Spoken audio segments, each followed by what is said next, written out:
So, I broke my book buying ban. You did. Very fast. Within a week. You lasted no time.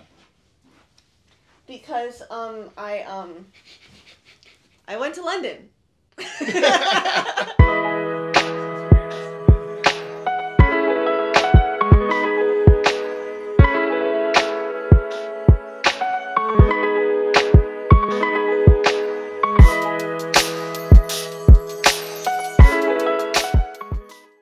Okay, so we haven't talked about my trip. What's your name? Oh, my name's Sierra.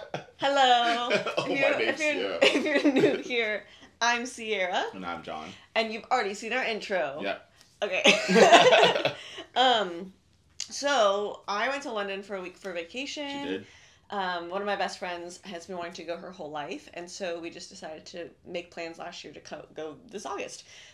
So with that, I was originally planning to not buy any books because we just hit the lottery on our vacation to Bermuda with $1 used books, and they were good books. Phenomenal books. Incredible books. And we bought a lot of them. Well, here's the thing. Yeah. I went. Yes. And then I said, What's a girl to do? What's a girl to do when you're in the UK and you love so much of their covers? Okay. So I'm going to tell you about my trip to London through the eyes of my book shopping. Okay. So the first day we land there, we take a red eye to London. So we get there at like 6:30 in the morning. By the time we get to our Airbnb, it's like 8:30. Okay. So we just like wandered and we had no directions. We had no idea where we were going. We just kind of like Sometimes walked. that's the best, yeah. Yeah. And we started by going to a little Georgian cafe. Okay. And had a pastry for breakfast, and I had a really good coffee. And we were ready to go, and then we just walked to the next door, and there was an Oxfam. And if you know about anything about the UK, Oxfam is a charity shop, similar to the US's Goodwill, but they have smaller bookshops or smaller stores. And so the Oxfams there look at empowering others, education, looking at homelessness. So they do a lot of different things. I don't know a ton about Oxfam, so if they're a bad charity shop, let me know. But everyone seemed to be yeah, go to Oxfam. So we popped into one of those, and that's when I knew. That's when I knew that I was going to be buying books. Oh, that's fair. The first time you saw books. Yeah, I looked at all the books and I said, "Oh, so pretty. Oh, so £3." I was like, "It's so cheap. What is a girl to do?" Okay, so at our first stop, we purchased on the New York Times Top 100 list. You have George Saunders. Oh yes, Lincoln in the Bardo. Right, and I got it for £3. Wow, I know. This is used. Yes, barely. So that was really exciting to find this book. This one's about Abraham Lincoln. Oh. And his son. Okay, I'm gonna read the back of this. The American Civil War rages while President Lincoln's beloved 11-year-old son lies gravely ill. In a matter of days, Willie dies and is laid to rest in a Georgetown cemetery. Newspapers report that a grief-stricken Lincoln returns to the crypt several times to hold his boy's body. From this seed of historical truth, George Saunders spins an unforgettable story of familial love and loss as Willie Lincoln finds himself trapped in a transitional realm where ghosts mingle and squabble and a monumental struggle erupts over his soul. Not what you expected when you started reading that, right? I had no idea. It went historical fiction and then turned left. Yeah. Yeah. That's cool. Which it reminds me of... You got it. The Warm Hands of Ghosts. Oh, which is the World War I novel that kind of spans the different realms and talks about ghosties. I haven't finished it yet, but it kind of reminds me of that because it's very historical fiction, but then it's ooh, ghosties. Okay, wow, Lincoln in the Bardo. Good find. Yeah. £3. So this copy is not as clean and not my favorite cover. I like your cover of this book a lot more. But I was like, okay, John loves this book. I found it for £3, so I'm going to get it. Do you know what it is? Yeah. It's The Tin Man. Or Just Tin Man. Yeah, by Sarah Winman. Okay, nice. Isn't that fun? Yeah. Yeah, I agree. That's good. Cool. That's good. So that was the first charity shop. So nice. I limited myself to 2 books at each store unless it was a charity shop. But that I only bought 2 books. Okay, heard. It was my first stop, and I said, I gotta pace myself. So then we walked 6 more minutes to a bookshop that's a chain in the UK called Daunt Books. Oh. Yeah, I didn't make it into a Waterstones once, which is crazy, I know. Yeah. So at Daunt Books, I walk in, and I'm like, oh, books. oh, no. And they had all of these books, at the front that were, I was like, my brain. That's crazy.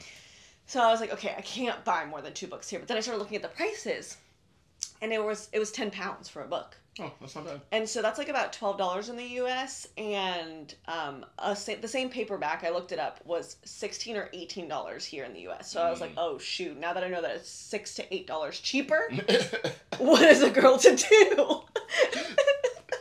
A new part of your wallet unlocked. Yeah, it was one of those moments where I was like, okay, if I can't get it in the U.S. or like I want the paperback or I don't have this cover, I will highly consider it. Okay, yeah. And I will limit myself to 2 books at a bookstore.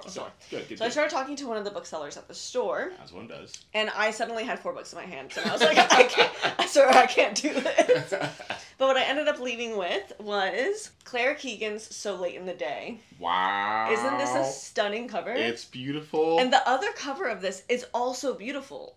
They were popping off with this one. Wow. Yeah, so I think this is Faber. It is Faber. Yeah. Which are the covers that we have. We the other like, ones. yeah. So wow. When I found that, it was £9, and I was like, yeah, so tiny. Okay, it is really tiny. I finished it like at breakfast one morning. After an uneventful Friday at the Dublin office, I don't know. I've never said it out loud. I'm gonna say Cathal. That's what I think so too. Uh-huh. Faces into the long weekend and takes the bus home. There, his mind agitates over a woman named Sabine. Thank one you. I know. Okay, named Sabine, with whom he could have spent his life had he acted differently. All evening, with only the television and a bottle of champagne for company, thoughts of this woman and others intrude, and the true significance of this particular date is revealed. Very mysterious. Sometimes, okay, maybe it's not Sabine. You know how like Siobhan like is Siobhan? Yeah. Yeah, so I don't know anymore. Yeah. Because it's Irish. That's why I paused. Yeah, that's so I was fair. like, it could be like... I was so confident, now I don't know if I know. That's okay. Okay, good find. If you don't know Claire Keegan, she wrote Small Things Like These and Foster. We both loved those books. And I think she's like just kind of known in Ireland as being one of the masters of the short story or of the shorter novel. Yeah. The people novella, just, if you will. Yeah, like look to her for tight prose and succinct writing. And she delivers. Yeah. Okay, and then the other book that I got there, I had never heard of it. Oh. Didn't even know it existed. Okay. But I said, I like literary fiction, and sometimes I read historical fiction, and he, like, ran with that. And I was like, but I'm not a historical fiction girly. Yeah. But he was like, don't worry about it. That's Trespasses. Oh. By Louise Kennedy. Okay. It was shortlisted for the Women's Prize for Fiction last year.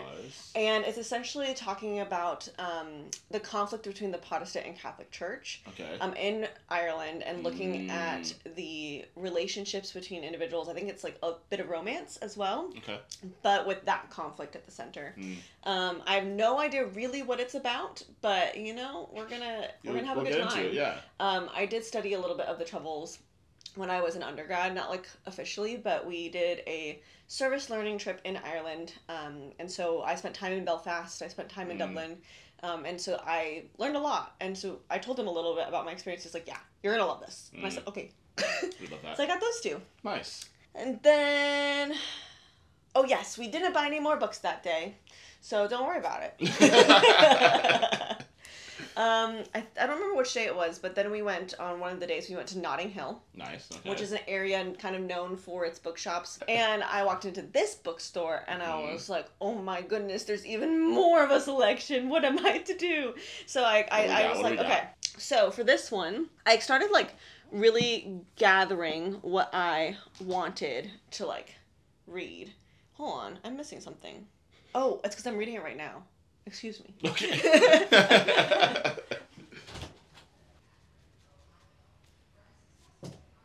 Hey, how's it going? I'm going. Okay. So, this book I got. Goddess of the River by Shnavi Patel. Yeah. Because it's paperback. Oh, that was the problem before. Right. Yeah. So, here's the thing with this book. I think it's probably not good. Oh. And here's my hypothesis as to why. Whoa. I haven't heard anything about it on the internet. Okay. That doesn't... And it's already in paperback when it came out in May. They don't push paperbacks unless it's selling really well.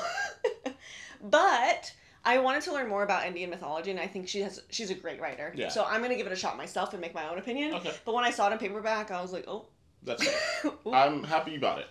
And then the other one I found. Did you catch your breath? Yeah, a little bit. I'm like out of breath. I was like, she's breathing real hard. I was running.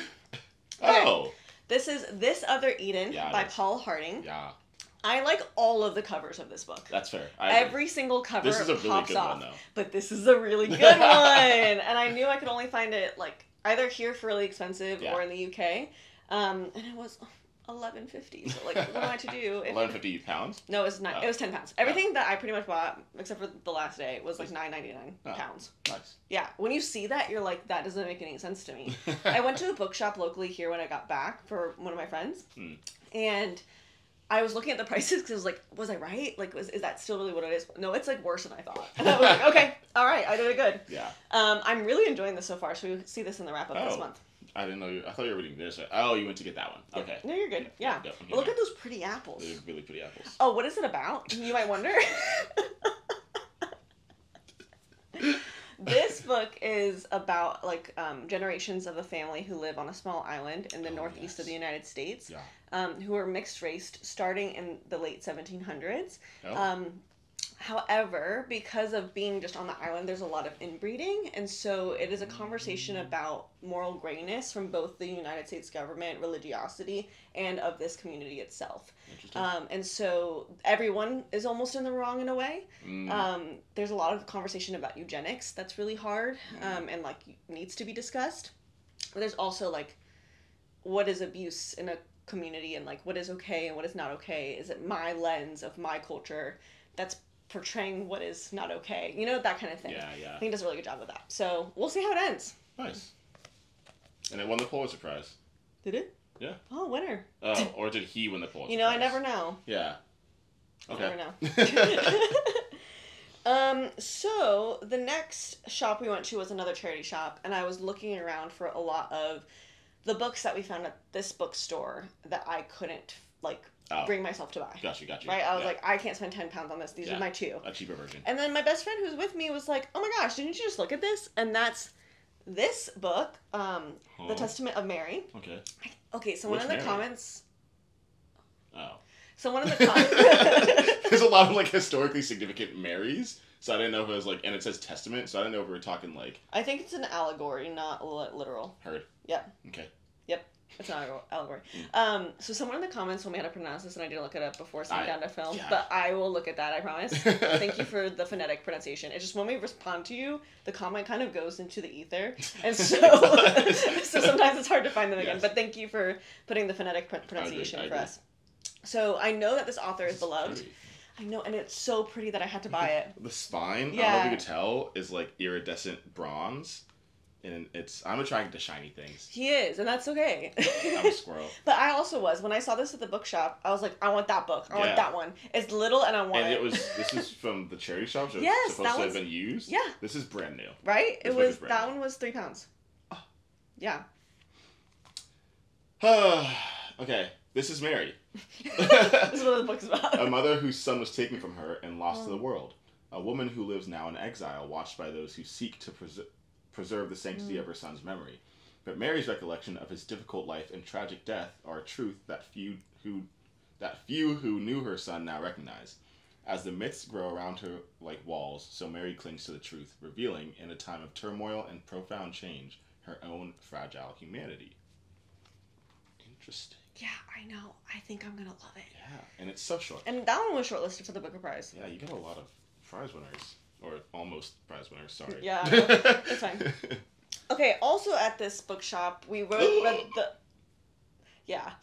We read The Road last month, and I saw Cormac McCarthy, and I said, oh, I have to buy it because it's £3. It's No Country for Old Men. Yes, which when we talked about The Road in the last one, a lot of you guys in the comments were like, oh, this is the next one you guys should read if you're going to enjoy Cormac McCarthy. And I took that to heart. Yeah, same, but I wasn't in London. Yeah, I thought about you for this book, for sure. The other one that made it to the top 100 list, and I talked about in my last video, is, or our last... book haul video. You okay? I was reading. Are you going to read what it's about? Sure. Llewellyn Moss, hunting antelope near the Rio Grande, stumbles upon a transaction gone horribly wrong. Finding bullet-ridden bodies, several kilos of heroin, and a caseload of cash, he faces a choice. Leave the scene as he found it, or cut the money and run. Oh. I didn't know what this was about. What would you do? Choosing the latter, yeah, he knows will change everything. And so begins a terrifying chain of events in which each participant seems determined to answer the question that one asks another. How does a man decide in what order to abandon his It's life? It's a good question. Okay, if I found out with heroin, I probably would leave it. Because I'm like, that's probably going to be more trouble than it's worth. That's true, but you could just leave the heroin and take everything else. No, I know. That's what he does, right? Yeah. But, like, I think stealing the money, the person who had the heroin wants their money back. And they might do a lot to get it. Yeah. I don't know if I'd risk it. So many people died. Who died? What happened? It says he found, like, bullet-ridden bodies. Mm-hmm.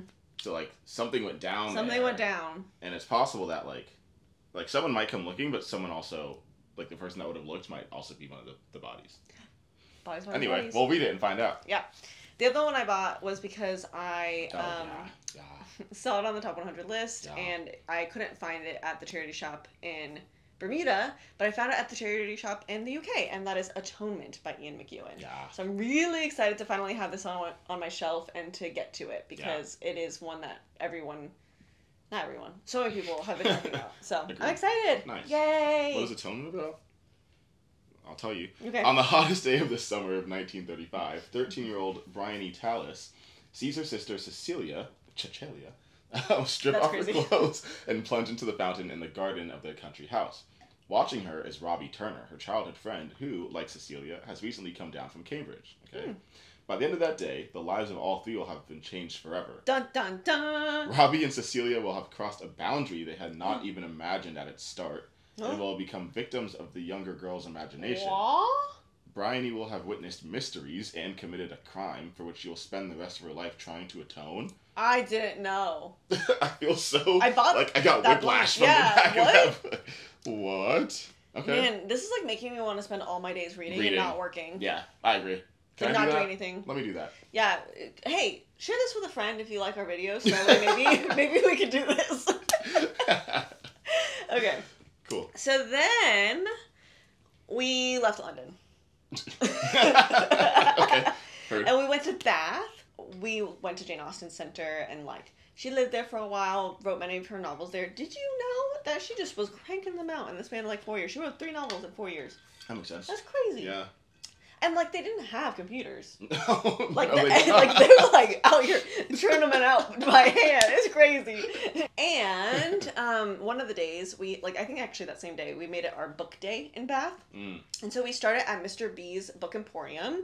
If you know, you know. The booksellers were the kindest humans, and I ended up talking to them for 20 minutes. Who's surprised? Yeah. And one of the things that started the conversation was this book. I saw the cover and I was like, beautiful. Whoa. And it's called Crooked Plow. Yeah. And the main character is Brazilian. Okay. And I thought that was really I wanted to learn more. Yeah. But then this for the Booker Prize. Okay. How did I not know that? Okay, that was my exact reaction. If you take what that just happened with you, that was me standing in the bookstore out loud talking. Did I know that? Okay. So I bring it to the front desk and I say, wait, I thought that the Booker Prize had a different shortlist. I'm so confused. When did this happen? Oh, the shortlist just dropped. The new Booker Prize. No. Okay. There's a Booker Prize? Yes. And an International Booker Prize for translated works. Yes, correct. That makes so much sense. It makes so much sense. Jack Edwards was reading another shortlist earlier, or long list, and I was like, but Jack, my God, didn't we do this in May? I could swear that we'd already made this video. Yeah, so that's. But I was like, I trust you so much to gaslight myself into believing that I am wrong. So the International Booker Prize already has a winner. Yes. I didn't know that. She's from Germany. The one that was at the beginning of the year. Don't know when it was, but yeah, I'm sure. Because I stopped watching BookTube for a second. I was tired. Okay, so this is what's happening now is the Booker Prize. Correct. And what happened? Okay, I'm here now. Continue. What happened before was the International Booker Prize. So we all figured that out. Honestly, the booksellers were like, I don't really know when the time was. Okay. So we looked it up, we Googled, we talked, and then we went on a tangent about AI. I almost went home with 5 different books. It's fine. Most of them I could get in the US, so I only bought the ones I couldn't. So this one is Crooked Plow. Yes. You want to read what it's about? It's in the front flap. I do. Okay, deep in the neglected hinterland of Bahia, Brazil, 2 sisters find a mysterious knife beneath their grandmother's bed. Momentarily mystified by its power, they decide to taste its metal. The shuddering violence that follows marks their lives and binds them together forever. When they say taste, it's metal. I don't know. So I like. Did you imagine them like licking the knife yeah. or using it? Yeah. So I don't buy books based upon what they're about. I typically sit and read the first 5 pages, and if I like the way the story is written, I will continue to read it at a different point in my life, and will choose to buy it based upon like whether or not that was gripping to me. I had a good time. What's going on, man? Okay. I'm gonna read the beginning. Just to yourself right now while I'm hanging out. Next. The other one I got from this place was because as I was talking to the first bookseller, she's like, "Oh, you like translated fiction? That's amazing. You study Spanish, okay?" And then this woman from Spain like walked in. Oh. I think she was from Catalonia, and she like walked in, and the other bookseller says, "Wait," and she didn't hear her first. She goes, "Wait," and I was like, "It's okay." And then she goes, "She likes translated works." She goes, "What do you like to read?" I said, things about like commentary on society. I like beautiful prose. Yeah, and she goes, "Let's go upstairs." And so we went upstairs and started looking at all these books. She definitely recommended it in the Dream House, and I would have bought it if I don't have access to it here, but I do. But it was the cover I wanted. It was the cover I wanted. I'm about to take a trip to London myself. It just goes crazy. But the one I landed on, I didn't buy it for the cover, which is a shocker. It's the only one of these books that I'm like, I don't really care about the cover. Okay. But the story was very interesting. Okay. It's called September and the Night. Oh. And it's about a rural community in Catalonia that essentially is fighting for their rights. I like this a lot, actually. I like the cover. Yeah, it's simple. It's beautiful. I wouldn't say it's stunning. I wonder if it's written in Spanish or Catalan. I don't remember. I think it might have been translated from Catalan, but I don't know. Oh, Catalan. Yeah. Catalan language and culture. Okay, yeah, that makes sense. So, that was really cool to like learn a little bit more about her culture, and it talks a lot about women empowerment and rural communities. So yeah, if you want to read it, you can. Okay, yeah, I was just reading to myself, which is so selfish of me, my bad. When Anais learns of the imminent expropriation of the small family vineyard due to the upcoming construction of an estate, she demands that her father refuse out of dignity. From here, a solitary struggle begins, obsessive and irrational in the eyes of both relatives and neighbors alike, but which Anais seems ready to take all the way. Written in sweeping, elegant prose, Maika Rafegas brings us the beauty of the vineyard and the terrible human cost that modern-day capitalism makes us pay. September in the Night is at once an elegy to the land and its people, and a warning against those who might use it for purely financial gains. I want to read this book. Do you understand why I bought it, though? Yeah, no, 100%. So I looked up whether or not they sell it here in the U.S., and they didn't sell it in our area, so that's why I bought it. You can borrow it. It's okay. It's here now. I know, but you know how I feel about owning books. I know. Wow, this is... Okay, yep. Anyway. Yeah, I did good, right? Mm-hmm. Yeah. Okay. I bought 2 books at that store, and then we ended our day at Topping and Company. Oh, because I wanted to get a tote bag. Oh, it's the other one. My tote bag is trash. Yeah, you used it a lot. I destroyed it. You used it a lot. And they were out. I'm so sorry. And the bookseller there was like, "I have 20 at home," and I was like, "I would buy one off of you. Go home. Like, can I like come back tomorrow?" And he was like, "Ah ha ha," and I was like, "I wasn't joking. That's okay." Topping Company we went to in Edinburgh. Yes, they had like 3 or 4 locations. Yeah, something like that. Mm-hmm. Yeah, and Bath is one, Edinburgh is one. I can't remember the other ones. They're on the tote bag. Yeah. Next book. Okay, because apparently I'm dying on the inside. I didn't know this would hurt you so much, and Neither I'm sorry. did I. I am the one that came up with the video idea, and I'm gonna cry. It's okay. Okay. So at this point, I had 6 books in my hand. Okay. I put 2 down. And then I went to the bookseller. A master of self-control. I went to the bookseller and I said, "Do you know anything about these 4 books?" Mm-hmm. And she goes, "I know about this one. Go ahead and feel free to like read the first chapter of each if you want." I said, "Thank you so much." So I went upstairs and like sat down and read which ones of the 4, and I chose the one where the prose spoke to me the most and that I could read the easiest. Like, I didn't want to be stumbling over words in a book that I'm buying that I can get at the library. Facts. So the first one I got, I don't know how to pronounce this, but it's a translated work.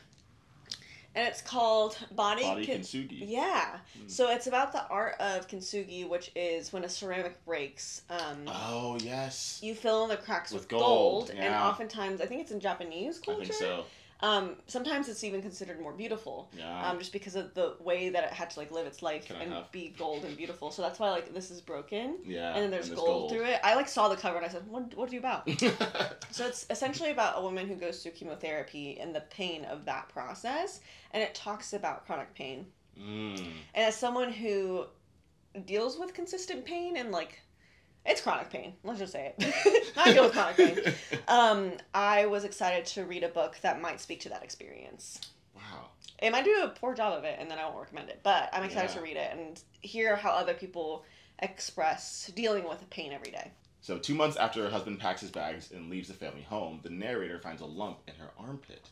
It's a discovery she's been dreading ever since her mother's breast cancer diagnosis 16 years earlier, and one that will change her body forever. Through diagnosis, chemotherapy, and surgery, the narrator returns to those moments of her girlhood when she learnt to be ashamed of her sexuality and estranged from her body, the same body that now threatens to fall apart during her illness. Laced with a drive for life, sensuality, and pleasure, Body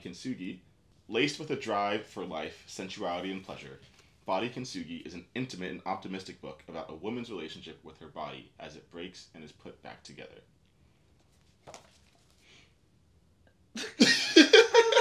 Sneeze and it didn't come, and then it was so quiet. You made your finger up like you were gonna say something. It's right here.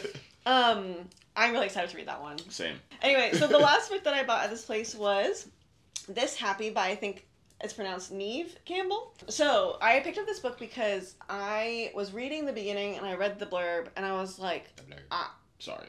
I somehow the camera died and we like took a tiny break and I also I guess took drugs in the meantime. We were hanging out last night and you were giving this energy. Oh. And I was like, why are you being I don't know what happened. So aggressive. And it was the funniest thing. And I looked to one of our friends and I was like, what is happening? He was like, I don't know, but I like it.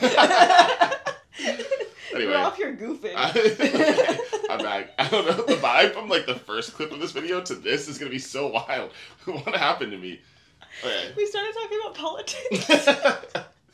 Okay, I'm done. Yeah, so this book follows, like, I don't know how to explain it, but it's almost like a romance, right? About someone who made a decision, and, like, the challenges of making those decisions. And I think reading this, I was like, for me, I don't see a world in which I make these decisions, but maybe I would, or maybe I don't understand why, and I wanted to build empathy, and so that's why I picked it up, because I wanted to, like, be in someone's experience, even if I hadn't read, like, anything of it before, or, I don't know, I just wanted to, like, even though I didn't personally relate to it, or it wasn't about social justice, or anything like that, I kind of was excited for a book where I just sat with a character and explored what they actually thought. Nice. So, yeah, what is it about? That was crazy. I feel like I'm reading from a Samuel Seabury. When Alana was 23, she met an older man, a married man, and fell in love. The two spent 3 heady weeks in a cottage. I don't like that word. I don't like when you say it like that. I'm sorry. You said it earlier and I held myself back, but this time my body like actually shivered. in a cottage in the Irish countryside. 6 years later, when Alana is newly married to another man, a chance encounter brings back memories of those days spent in bliss, then torture, and the realization that she has been waiting all this time to be rediscovered. Well, there you go. Well, there you go. Okay, so those are the books I bought. Yeah. Out of all of these, yes. What's your favorite cover? Yeah. And what are you most excited to read? I'll help. These are such. So we have George Saunders. You've already read Tin Man, so I'm gonna. Yeah. And I think you have a better cover. Thank you. Cormac McCarthy, Ian McEwan's Atonement, Body Kintsugi, This Happy. Okay. September. What else we have? There's a few here. I'm just gonna take out the ones I know aren't there. No offense to all you people. Oh yeah, but that Claire Keegan cover is so pretty. The Claire Keegan cover is very pretty. See, this is pretty, but these two are giving similar vibes. I don't know if it's the religious illusions or the fruit. Okay, so you know how John likes birds on his covers? I have found I love fruit on my covers. Yes. Interesting. What do you mean? It's just okay. Interesting. I didn't mean it. Interesting. He said it like I just assaulted you. Whoa. This is Crooked Plow. Crooked Plow's pretty. Okay, let me do some eliminations here. They're like the emotion that this evokes for some reason. Yeah. Like Big Apple, but then Big Apple Crooked Plow bought a Kintsugi. I understand you're saying Big Apple, like it's a Big Apple, but like it's like a large apple on the. Yeah, and I thought we were talking about New York. Okay. Oh, I'm excited. Okay, this is what I'm excited to read. I don't think it's gonna win the cover for me. I think that's fair. I think that this cover is beautiful. It's stunning. It'll last the time. The test of time. It'll last the time. It'll last the time. Wait, don't throw it away because it might be my favorite one. I'm excited to read. You can pick it up. It's so far away from me now. That was a good throw. Though. Thank you. It landed. Okay, I am excited to read this, but I think I'm more excited. Okay, so for the excited to reads, it's between these two. I think you can have two. There's no rules. Thank you. You're welcome. These two. I'm out of the ones she's purchased. I'm most excited to get into these two and see what they're about. Now, for covers, it's between these three. Really? Yes, I want to hear your thoughts. The gold on here, like perfectly aligning with the art of Kintsugi. And it's etched in, so it's like you can feel the texture of that. And the gold is a different, what's the word? Not veneer, but like, it's shiny, and you can see it reflect versus the matte. And as we discussed earlier, squirrel brain, shiny thing. I love the simplicity of this book cover. I really do. And I also... am really excited to see what this one is about. Yeah, this might be the one I'm second most excited to read out of this list. I think I'm most excited about this one, but I might do this one first. So that's confusing. Okay, I'm going to say, if there was an overall winner, this one. For cover and readability, this one wins. September and the Night. Okay? For just cover... And I agree with this. I agree with this lineup. I'm torn between these two. I think I'm going to choose this one. Oh, yeah. I think I'm going to choose this one. I really like, it's very simple. I like the two-tone, and then this, like, tells you exactly what it's going to be about. You read the back, and you look at the front, and you're like, yes. Yep, I get it. I don't love when a book pulls a very small scene, and then that's the cover. I agree. Like, that was the only source material that they had. Yeah. And then they chose to draw the cover. Anyway, that's not what this video is about. Thanks for joining us. Yeah. I'm so glad I got those books, and I can't wait to read them and share them with you. So if you have read them and you have any thoughts on them, please share with us. Or if you're excited to add any to your TBR, let me know. And we'll catch you in the next one. Bye. See ya. Yeah. Good job.